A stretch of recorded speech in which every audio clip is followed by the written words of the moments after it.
And we're here. Yeah, that was a little bit different than usual. It's because we're testing some different tech streaming things today.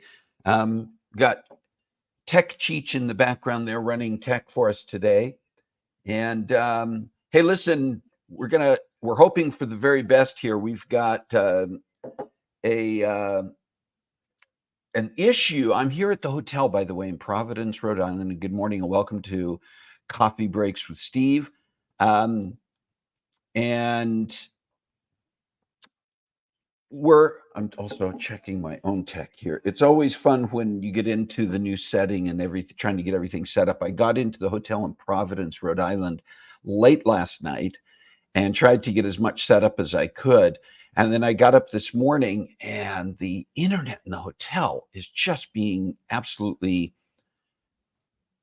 inconsistent. Like internet's working and then it drops out, and then internet's working and drops out. And I think there may be some reasons for that. We'll talk about that in a few minutes when we get to our sweet and savory, something that I want to share there. But anyway, Shalane is actually acting as director today. So she's going to be running tech. It's her first time doing it. So from time to time, I'm just going to say, hey, Shalane, do this. She's back there in the background. You can't see her, but she's there. Oh, trust me, she's there. And you will get to see her at the end of the show briefly. But anyway, welcome to Coffee Breaks with Steve on this Saturday. I almost said November.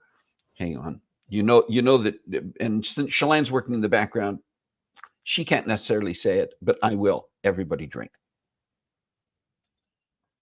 All right. Welcome to Coffee Breaks with Steve on this Saturday, May 11th. 2024, wherever you are. I see Jerry Thompson's here. Good morning. Rick Venturi is here. Kathy Garlick. And okay, good. She did it. And you're going to see when Shalane's commenting today, it's going to be as Coffee Breaks with Steve because she's running the tech today. And thank you. And Rick's helping out too. Glad that you're both doing that. You need to keep us honest. Carla's here. If you are joining the conversation right now, if you're tuning into Coffee Breaks with Steve, do what these people are doing. Say hello, make your comments in the chat. I was checking a couple of things, partially because I want to make sure that our guest today, if he chooses, he's the interview or the conversation, I don't call them interviews, the conversation was recorded in advance, but as you've seen on numerous occasions, sorry, itchy nose, our guests try to tune in when they can and be in the chat, and that gives them an opportunity to participate and answer your questions. And gives me just a moment here because I'm looking to see if I can find him on the conversation in case he is trying to tune in and having some issues. Sometimes then we can provide some assistance. Welcome to Coffee Breaks with Steve. It's good to have you here. Yeah, let's Shalane, let's go ahead and do our sweet and savory. I want to talk about a couple of things here on the sweet and savory, and I'll go ahead and switch the slides because I can do that while I'm chatting. But we are here doing sweet and savory, and the first thing I wanted to talk about was where I've been the last few days. And I haven't really done too much posting on Facebook. I've been sending a few items to family members. I'll get some more things up there. It's just been crazy busy. But I was in Washington, D.C. for the last few days. And many of you who tune in regularly remember Saber 6. We've had Colonel Chris Kalenda and Dee Dee Kiso on in the past to talk about this amazing organization that I have had the privilege previously and have the privilege on an ongoing basis to participate with. This is a group based around veterans that served in Afghanistan in 2007, 2008 primarily, but it is veterans who are members of the 191 of the CAV of the 173rd Airborne Division. And in their time in Afghanistan, they lost 6 of their men many of them in one of the most intense firefights, intense battles and campaigns that took place in Afghanistan.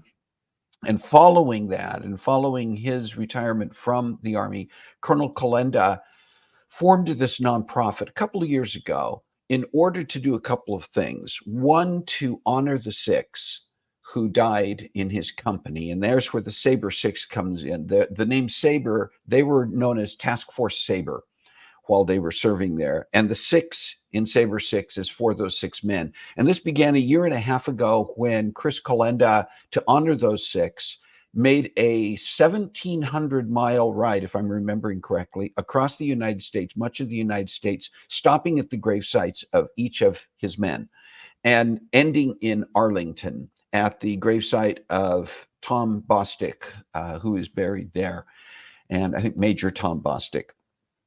And this week in Washington, D.C., there was a gala event to bring even more attention to Saber 6 and to act as a fundraiser. And there were some very prominent people who came to that. I had the opportunity to be there and participate. I was actually the official photographer for this event, for the gala event. And so just to share just a smidge about what happened, this looks a little bit odd because it was a panoramic picture I took with my phone of the room where this was taking place. And just a great group of people. I got to be there with some prominent people, the people in this picture who were there as guests and speakers and MCs.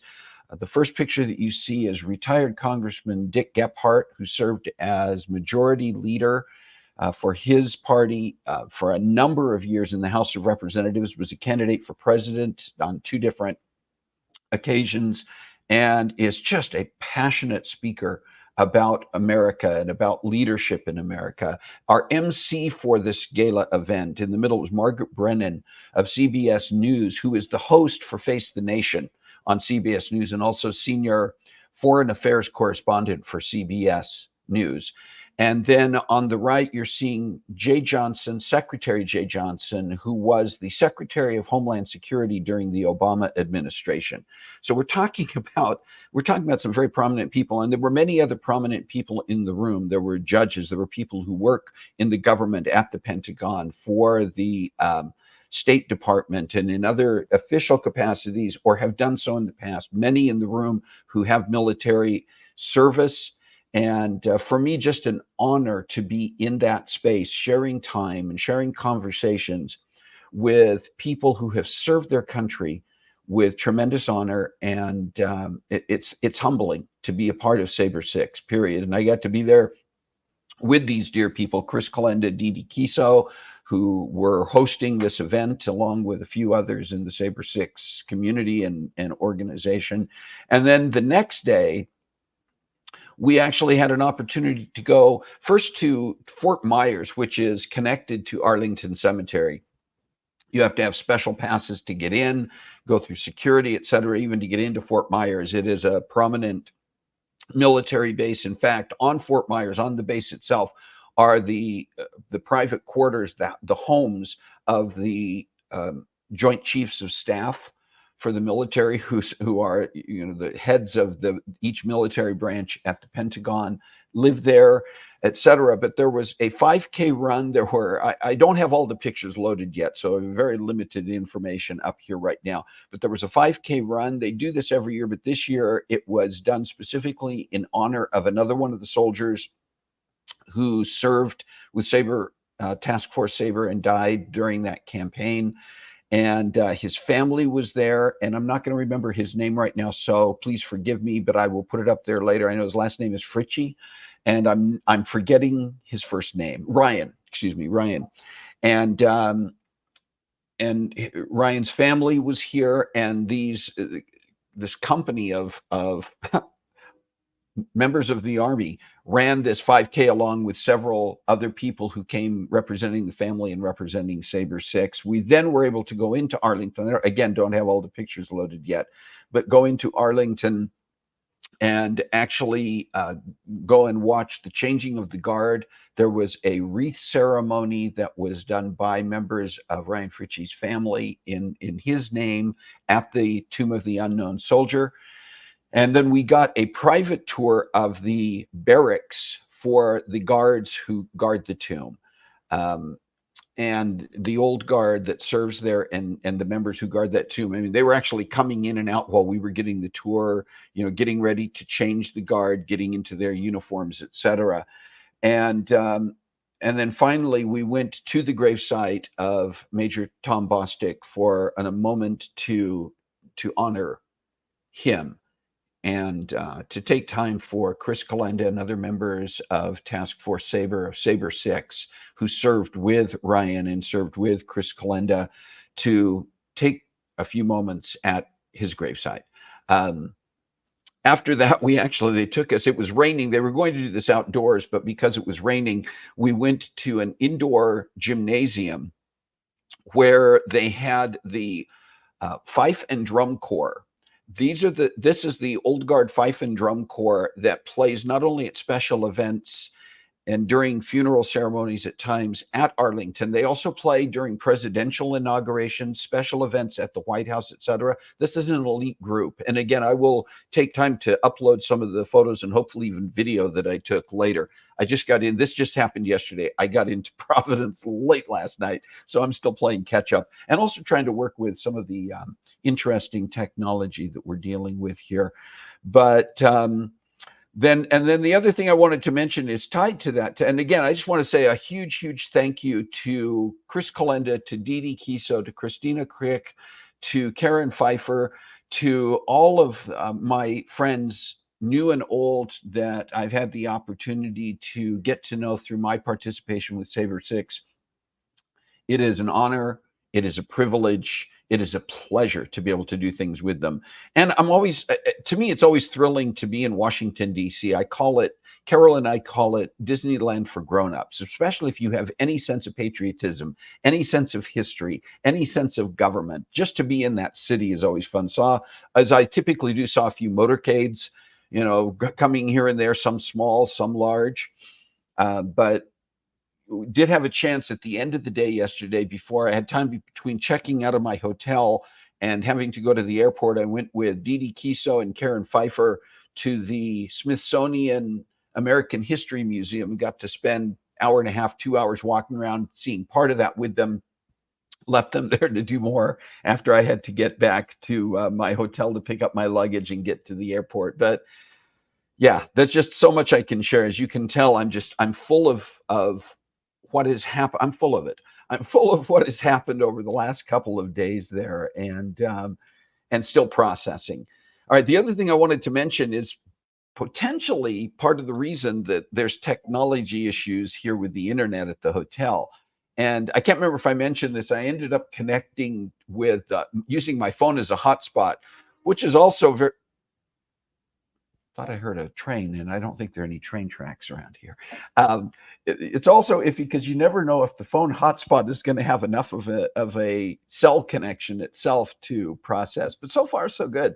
But there was this last week, the I don't remember who handles this, if it's NOAA, the weather people, the USGS, the astronomical community, but a huge solar event, sunspots, and creating a solar storm that is the biggest one that they've seen in at least 20 years, and could be as big as larger than that, and as big as one that was recorded as having taken place like in 1859. But this is sent overnight last night, this huge solar flare into the Earth's atmosphere, and they were saying that it has the potential to affect communications, satellites, GPS, cell phones, and any number of things. So I don't know if the issues that the hotel has been having today with their internet is tied to that. I'm going to give them the benefit of the doubt and say it's not because somebody downstairs at the hotel lobby is pushing a button and turning the Wi-Fi on and off. They let some kid back behind the counter. I'm going to assume that it may have something to do with that. Anyway, I've been doing a lot of talking about sweet and savory, but thank you for letting me share. I want to share a birthday. Can we start our birthday music, Tech Cheech? We have one birthday coming up this next week. She's getting the music going. I'm gonna let the music play because this young man music.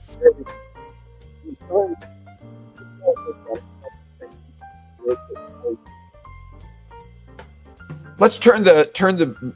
Oh, you can hear me now. Okay, sometimes it must take a minute for my microphone to kick back in after the music starts. But Remy Wright LaForce. Remy is my oldest grandson, and his younger brother Jameson just had a birthday a couple of weeks ago that we talked about on here. And Jameson just turned 13, just became a teenager. Well, Remy's been a teenager for the last year, but this next week he turns 14. And it wows me that these boys are continuing to grow up. I just kind of sometimes I just want to freeze them as I remember them as toddlers, but I'm also very proud of both Remy and Jameson. Just got information last week that Remy's basketball team won the championship game. I didn't even know the kid was into basketball. Hey, listen, but those boys are going to be here with us this summer. Getting ready to go pick them up in just a couple weeks down in California and bring them up to Spokane, Washington for a few weeks. So looking forward to seeing them and wishing them both a belated birthday in person, etc. All right. And then listen, just a reminder that if you have a special day this week that I didn't have on my list, if you have a birthday this coming week, you have a wedding anniversary, you're celebrating a bar mitzvah, you have a close family member that you want us to celebrate with and acknowledge, put it in the chat right now. If you've got a special day coming up in the next few weeks that you want to make sure we know about, would you go ahead and send an email to cbwsteve@comcast.net so we have that information, so we can add you to our calendar, so we can celebrate with you, because that's the kind of thing that we do. We love to do. All right. Listen, I want to get to our guest and talk about what is, I think, this is a fun one. Not only is Chelan working as Tech Cheech this week, but she has done something that I encourage all of you to do, and that is that she had a great idea for a topic. She had a great idea for a guest, and it was someone that she knows. You know what you're supposed to do right now? Wetting the whistle and also trying to wake up. Um, and this guy, we had exchanged messages over the course of several weeks to prepare to do this, and then I had the opportunity a couple weeks ago to meet with Cascade Cody online to record our conversation. And as you're going to see, he is just a fun-loving and charming guy. Let me tell you a little bit about him, and then we're going to let you meet him. Cascade Cody is a folk singer originally from Central Washington State. His songs specialize in celebration of his surroundings and reflect the value and beauty of the land which he calls home.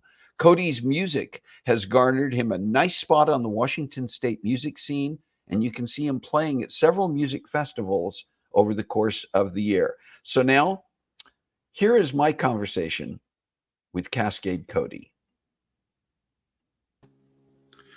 Cascade Cody, welcome to Coffee Breaks with Steve. Thanks for being here with us today. Hey, Steve, thanks for having me. Well, you know, it gave a little bit of an introduction, but I always think one of the fun things to do when we're meeting somebody new is to go back to the beginning of the journey. So where did your interest in music begin? How old were you, and how did that come about? Oh, man, I was a kid. Probably about 9 years old. I liked the Disney movies and all that stuff. I listened to Elvis a lot. You know, that seems to be everybody's, at least my generation that plays folk music. That's kind of seems to be their first introduction into folk like music, because he played a lot of the traditionals and things like that. But you know, you gain a palate for more sterner stuff, and everything from nine years old on. I think, you know, it's kind of hard to quantify. It's been a weird journey. So at that point, did you just pick up the guitar and start playing? Did you have lessons at any point? No, I didn't take any guitar lessons. I was in choir as a kid. And I liked a lot of older stuff. I liked the hornpipes. They'd have us sing. They had us sing "Drunken Sailor." I remember in middle school. That one really stuck out to me. But you know, I didn't know what that music. My family's not musical at all, so nobody in my family plays an instrument, and nobody sings. Even you know, nobody's really even a public speaker. So nobody gets up in front of people except me. I'm the crazy one. So at some point, though, you did start playing the guitar. How did that part of it enter? That happened when I was 27. So yeah, I had an ex-girlfriend in college, and she wouldn't let me buy a guitar, and I was just itching to get one, and bought the guitar and broke up with her. Parted ways. Rest is history, man. I went down that road, you know. Here I am at 32. So at what point within all of that journey did you realize that music was something you wanted to do professionally? You wanted to make something of a career out of? Pretty much the moment I heard. I was working in the theater shop in college, and there was a fella. His name was Josh, and he was the technical director there. And he'd always play these Irish traditional war songs, you know, songs about fighting the IRA and things like that, you know. And of course, I have no contextual bearing on what's going on in the music, but you know, it's Irish music, it's authentic music, and so displaced from here and now, and the music that's marketed to my specific demographic at that point in time, you know. And hearing that reminded me of a kind of aspect of theater that is authentic. And they talk about in theater, because I studied theater in college, and they talk about living the truth. that music seemed so authentic to me, that these songs were made by people living their truth in this singular way. It didn't necessarily need to be collaborative. You could create a narrative within 3 minutes on a guitar while sitting in a chair. Mm. And that really interested me. And that, I think the specificity of those kinds of music, of those kinds of songs. You take an old standard like "Oh Me Wise," which is a murder ballad about a woman who lived in the 1700s in early colonial America, who was murdered, and they mentioned the names of the people who did it, and just the stories of that kind of specificity, I think, is what really grabbed me. Mm. And just took me on that journey, and it was like I needed more, as someone who was able to kind of lean into that hobby and really kind of focus and find the niche. I just started collecting vinyl everywhere, and I was just buying stuff because of the cover. Right? There's so much lost media that we're not allowed to see on the internet just because it hasn't been put up on the internet.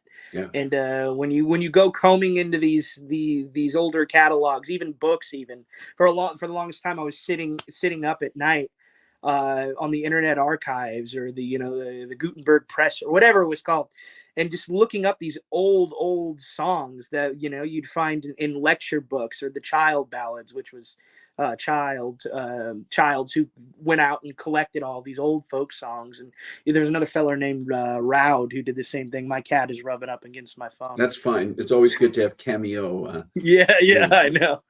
But the more and more I heard folk music, I started realizing that music was not only culturally a way that we experienced catharsis uh, through song and by sharing, but it was also a sense of culture, a sense of identity.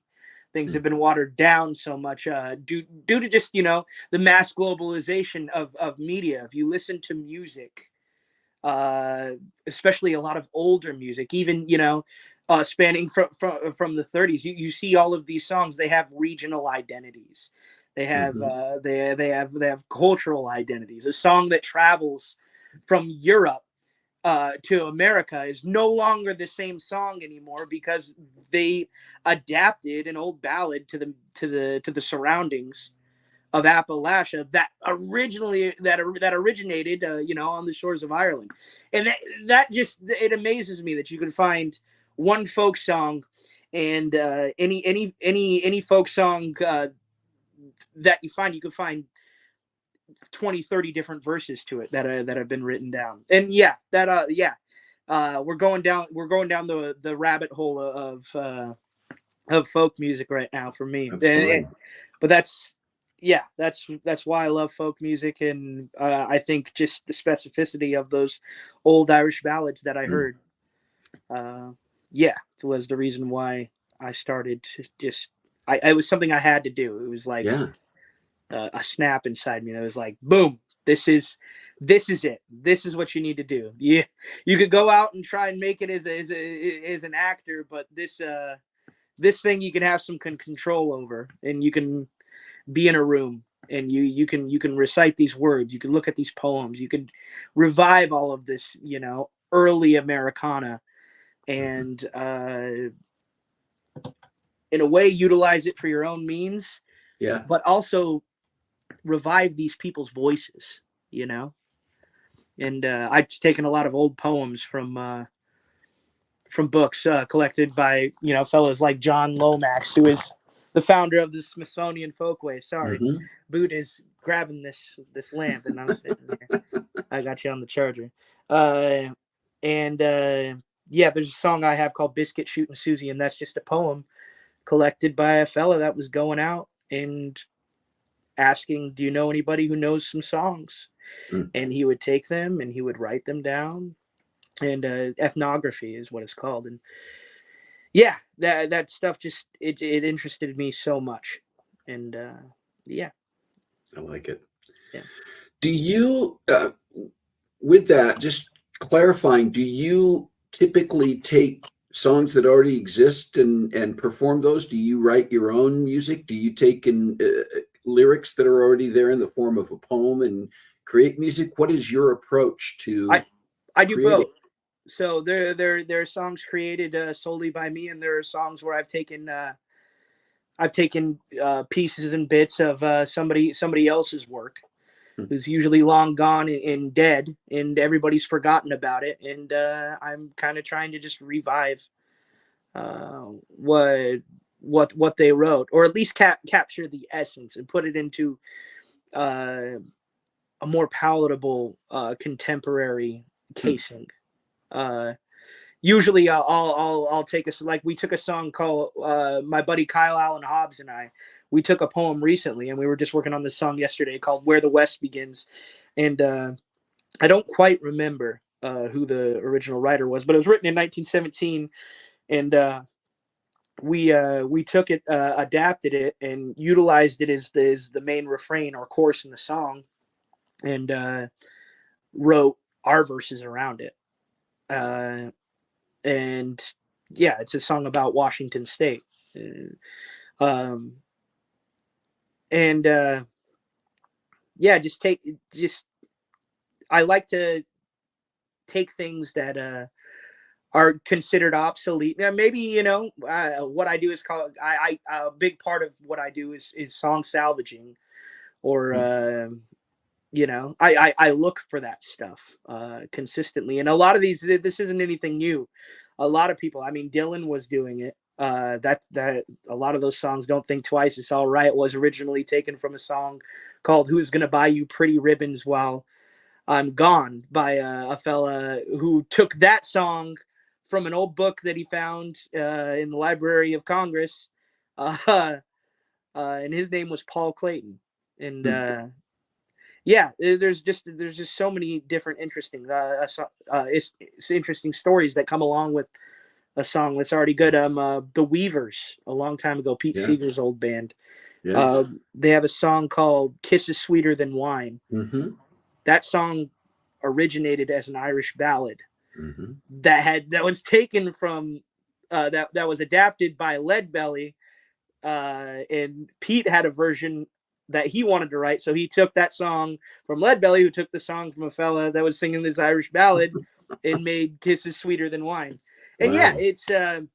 it's something that's been going on for a long time, and I'm just really happy to kind of be in this niche and be able to make songs specifically that are homage to the Pacific Northwest, whilst utilizing this kind of old folky style from so many names and voices that I admire so much.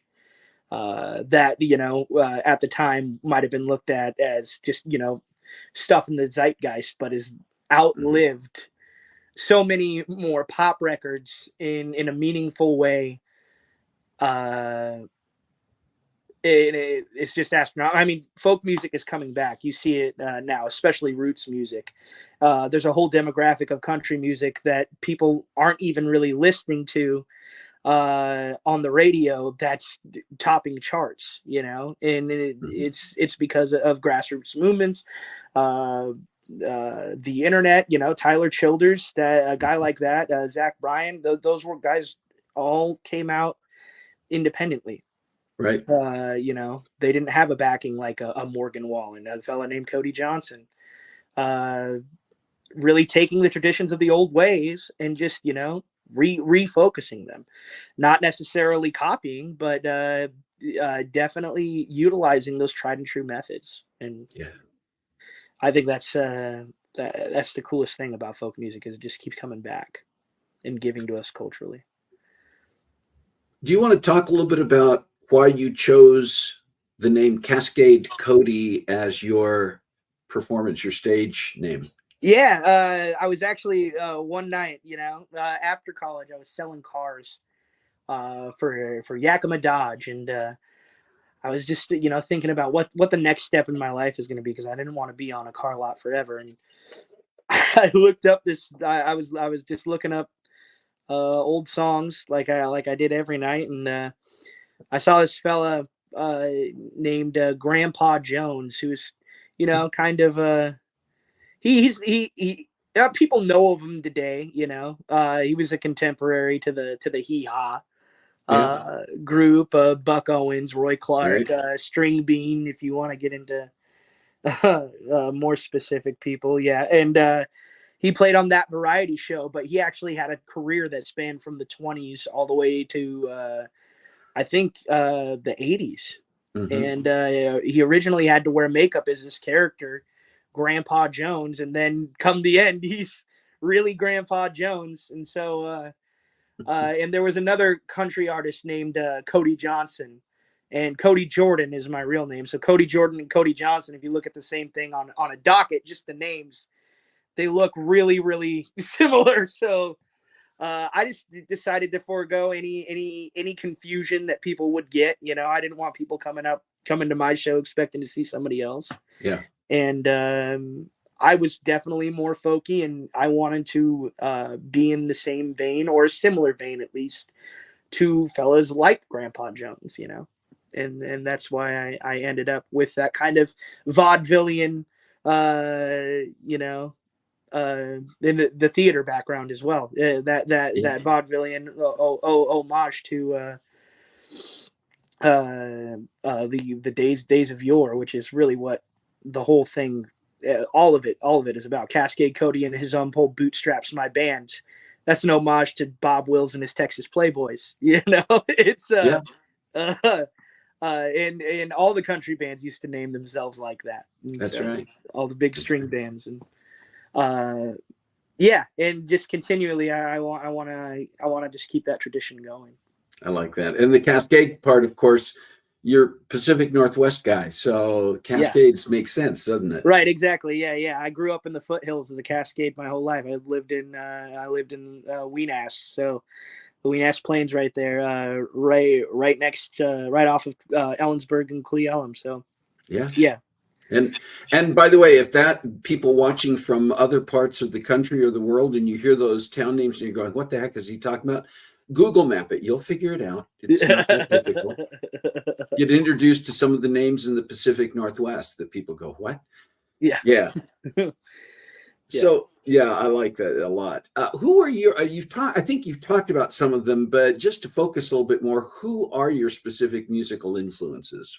Where do you? Specific musical influences are Yeah. really kind of hard to pinpoint, but I'd say my biggest hero is definitely Pete Seeger. Mm. Um, and actually, you know, a member of my band, his father was a folk singer who actually participated on the schooner that went down the Hudson Bay, that the Hudson River, that Pete Seeger, that program that he built there. And just, you know, somebody uh, who always just did what they believed, who you know, in the face of um, insurmountable critical uh, backlash for his views. He just kept being who he is. And, you know, given he had a lot of privileges in life, and I think he recognized that, you know, um, but he always utilized that for good. And, you know, this world, I don't think would be the same without people like Pete Seeger. There are other guys too that I really admire. I got to see Ramblin' Jack Elliott play Mm. not Wow. too long ago Yeah. at the Tractor Tavern, about a year ago, 93 years old, and just, you know, nobody was there to listen to him play. Right. We were there to stand in the room with Goodness. him. And of course, Woody Guthrie is another one. I sing a lot of his songs. I sing Big Grand Coulee Dam. Mm. That's a regular rotation song for me. And Malvina Reynolds is another one. Uh, I love Loretta Lynn, especially now. I live 3 miles away from Custer, Washington, so it's been really cool to kind of see where she got her start, because, you know, she's Hmm. born in Kentucky, but she had lived over here. Her husband, I think, was a logger, and Right. I also had the opportunity to open for her granddaughter, not too long ago, and I got to meet her, and I think she might know me on a first name basis, which is pretty cool. But That is cool. That yeah, is way cool. her guitar player came up to me and was like, "Cascade Cody, oh man, you're pretty good. You should really change that name." No, hey, always going to be an opinion somewhere. Oh yeah, there's always going to be an opinion somewhere. We're doing pretty good. Yeah. So talk about where can people find your recordings, and where can they find information about where you're performing and any other things to learn more about you? Yeah, everything is on cascadecody.com. All of my show dates. We got a lot. I think as an independent musician who's only in my fourth year, I think I've just recently booked our 65th gig on the year. Nice. So it's not lighting up the boards, but it's pretty good for somebody who has no backing. And you could go to Spotify, YouTube, Instagram, Facebook. I'm on all that stuff. Just Cascade Cody, you'll find me. Right. Yeah, and you could see everything on there, especially YouTube. I recommend people go to YouTube. That's where most of the newest long form content is going to be found. So. All right. I have a thing that I do sometimes with guests. I call it flashcard, and it's just sort of some quick throw out there, quick answer questions, just to get more of your thought process about a couple of things. Mm-hmm. And this will be pretty straightforward. But what is, of the places that you've toured and the places you've performed, what's your favorite stage and why? Bird's View Brewery. Where's Not that? necessarily by far. I just love playing there, and that's in Birds View, Washington. It's a little niche between Concrete and Cedar Woolley, and they're one of the first places to ever book me. But this place is amazing. They have growlers. They have, I think, probably what has to be the world's largest growler collection, and they're all mounted on their ceiling, and it's this little hut, and they have little stencils that they painted on the wall of all these folk musicians, as well as local folks who have been playing there for years. The Upper Skagit, the Upper Skagit upriver, is an amazing place for music. I like to refer to it as Washington's Appalachia, because there's generational musicians up there, people that have been playing in their families, front porch music, all the way from Darrington back up through Cedar Woolley. These just amazing musicians. Per capita has to be the most dense place in Washington State where people are playing really, really good music, and it's just really cool, really, really cool place. Is there any venue anywhere in the world, United States or anywhere in the world, that you say, if I could pick one venue that I would just love one time to be able to play at, what would it be? Red Rocks Amphitheater. Easy. Okay. Yeah. Yeah. That makes sense. Easy. Yeah. I went there one time, and yeah, it was just the coolest place. The coolest place. The only place I've heard people say compares is the Gorge, and I kind of agree with that. But there's something about those towering rocks that are around the stage that is just absolutely majestic. Yeah. You've mentioned a number of artists who are your influences and who you admire. If you could share the stage and do a concert or a performance with one person side by side at the same time on the stage, who would it be? Honestly, after seeing Ramblin' Jack Elliott, I would just love to be on stage with him, and the amount, the sheer capacity of songs, and just the number of places he's been and seen, and his whole demeanor about it, to act as if it was nothing. It's just a life led, it's just amazing. That's great. And yeah, somebody I really respect. Not much of a songwriter, but definitely somebody who is a great orator. And yeah. Cascade Cody, thank you so much for taking the time to share your story, to give us a great introduction to who you are and what you do. Thank you for taking the time to be on Coffee Breaks with Steve today. Hey, Steve, thanks. Appreciate it. All right. My conversation with Cascade Cody. You see what I mean about just I don't know. There is he's one of those people that you meet and it just feels like he's been your friend forever. There's just no pretense there. And I just loved having that conversation with Cody. And I was also amazed. I mentioned this in the chat, but not only, he's been doing this actively for 4 years. And he mentioned he didn't even pick up a guitar until he was an adult. And I think Shalane mentioned from her relationship with Cody and knowing him in the past that he also had a background in rap. We didn't get into that during this conversation. We focused on his folk music, but I was also impressed with how knowledgeable he is about folk music, the history of folk, and internationally, and how it came about, and how the music genre is formed and has grown over the years. And so it's one of those situations where I could definitely see continuing to have conversations, go back and spend more time with Cody in the future, whether on coffee breaks or not, just to have conversations with him and learn about some of the people he admires, and you get so much great background information. All right.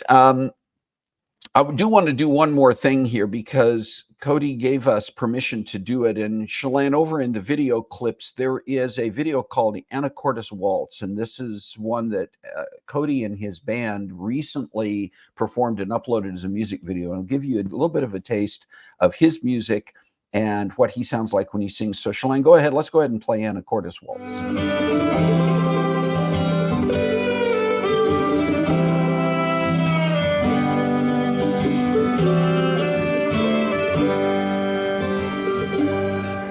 Her eyes and mine were dancing to the Anacortes Waltz, and I swore she was the last of my dreams. My sweetheart in seconds, oh gallantly stepping with the pearl of the northwestern sea.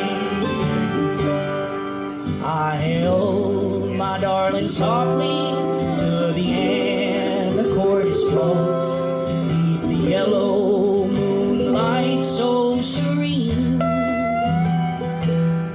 beneath the shadow of Baker. I was just a lost sailor, stuck off the shores in between, off the shores of Hidalgo. My chest was left hollow to the memory of the Anacortes Waltz.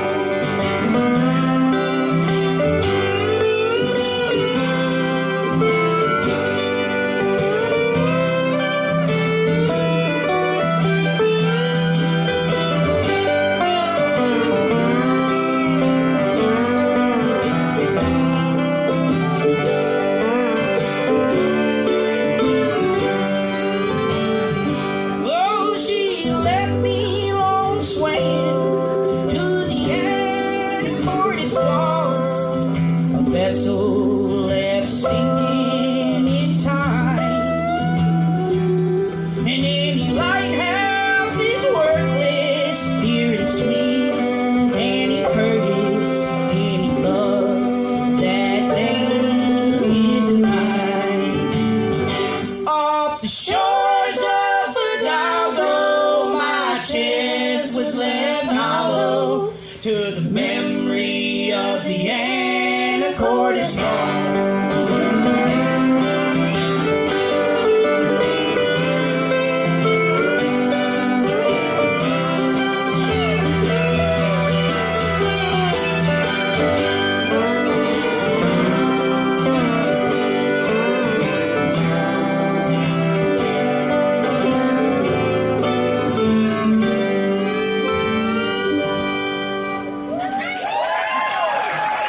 Thank y'all so much, man.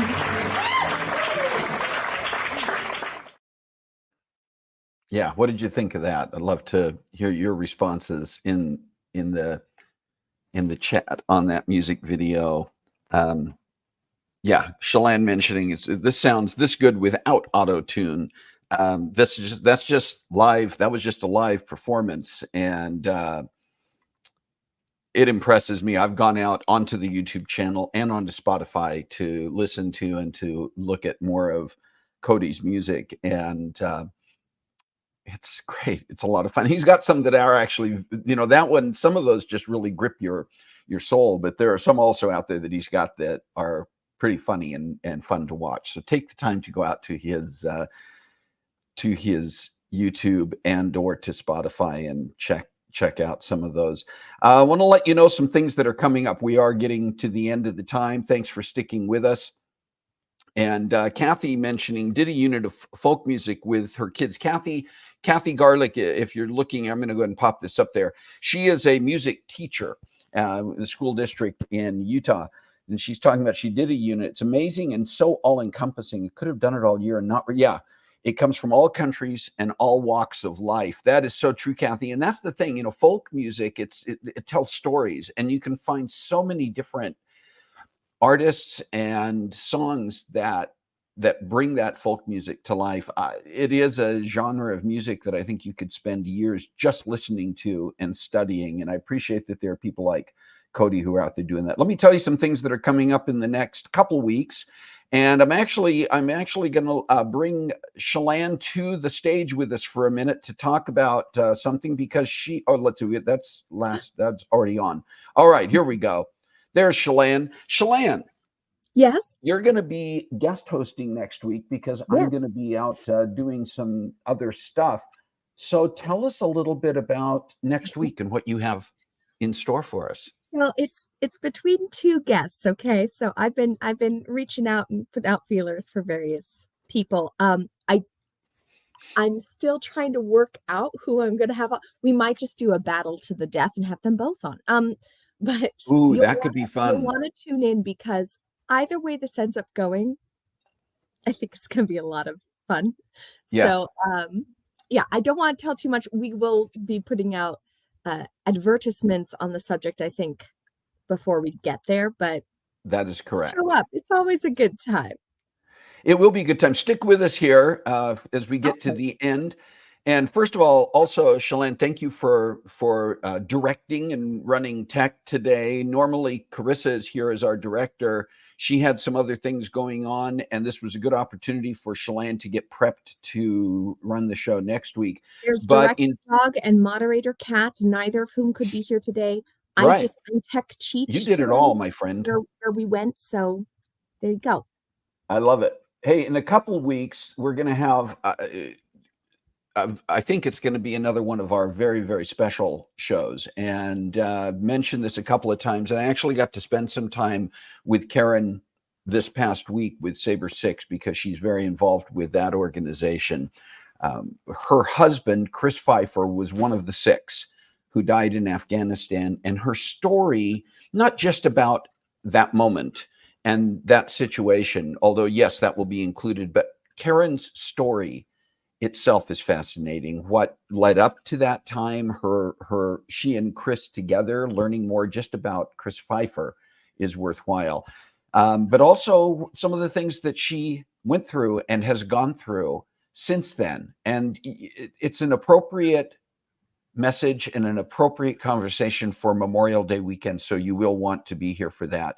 And then we're getting June and July set up over the next few weeks. And so you'll want to continue to tune in, not only to find out what Shalane's doing next week, but just to see what else we've got coming up as we're putting the programs together. But as we mentioned, I wouldn't have known about Cascade Cody if it hadn't been for you, Shalane. You were the one, you knew Cody from theater in Yakima. I didn't talk about this. I know I mentioned it. I met Cody in Yakima, just real quick, in the community theater here. And when I tell you, with as much passion as I have for theater and how much I've studied it, that he gave me a run for my money, the things that he is able to perform, he was able to create, like, it's really hard to fake laugh on stage. He is able to, like, crazy fake laugh as long as you need him to. It's one of those things it's like being able to cry on cue. I don't understand it. I But don't know how don't he's you gonna get a sense access from it. just watching this conversation, Shalane? Don't you just get a sense that Cody has no problem laughing?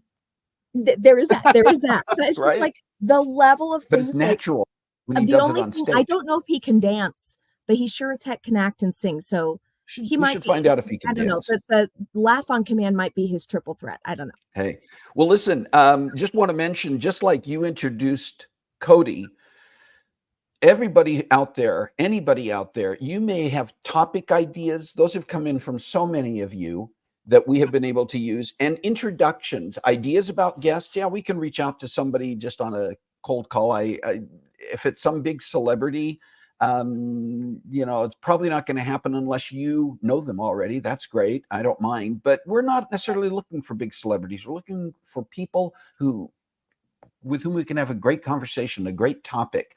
And sometimes it's just a topic. Maybe you yourself are going to end up being the guest or the guest host. That has happened too, when you've got a topic idea that you may be the expert on. So you can send us that information, cbwsteve@comcast.net, and I will see it. And Shalane and I and others who are part of our production team will talk about those, keeping an eye on those things. So please let us know your ideas as well.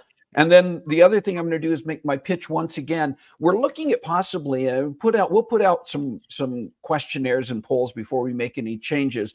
But we are aware of the fact that there can be some issues trying to correspond YouTube with Facebook in terms of the chat when we go live. So we're looking at some possibilities of maybe keeping the live on the Facebook site and then just doing the videos after the fact up on YouTube, so that there's not confusion about it. We can kind of track what's going on live and build on that YouTube site, because that's where we're going to reach a much broader community.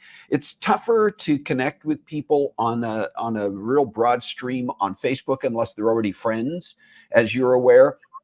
But YouTube is very open and international, national and international. It gives us a lot more opportunity to connect with people. And so we are encouraging you to subscribe to the YouTube channel for Coffee Breaks with Steve if you have not already done so. Many of you have, and we are seeing growth there.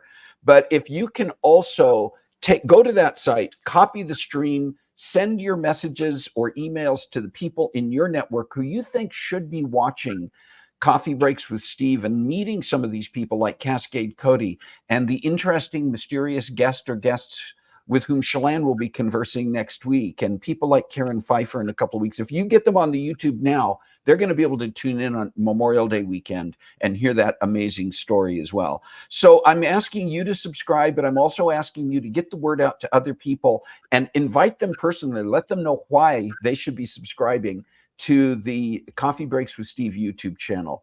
There is my pitch, and that's all I'm going to say about that.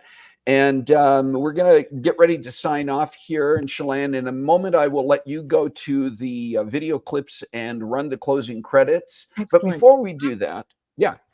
I was just going to say, am I the only one who does the dance when the music? I do I it. just want to put that out there. I hope you're not leaving me alone to do the dance, because every time, yeah, we don't want to leave you a hanging. dance that I have to do. Let's just encourage that when the closing credits run today, that everybody in their own space should dance and should let us know in the chat that they are doing the dance, right? Unchoreographed movement. Do it. Unchoreographed movement in whatever style. Dance as if no one's watching, because we're not. But anyway, listen, thank you for being here. Thanks for allowing us this opportunity to come into your homes, and thank you for joining us around our virtual coffee table today and each time that you do it. We're so appreciative of that. Remember that there are so many things going on in our world, and our world can be on a very broad basis, or it can be right next door to you. But you know what you're passionate about. You know that you have a voice. You know that you can take action. And so please find a way to make a difference in your world this week. God bless you. Have a great week. We'll see you next time, next week with Cheech.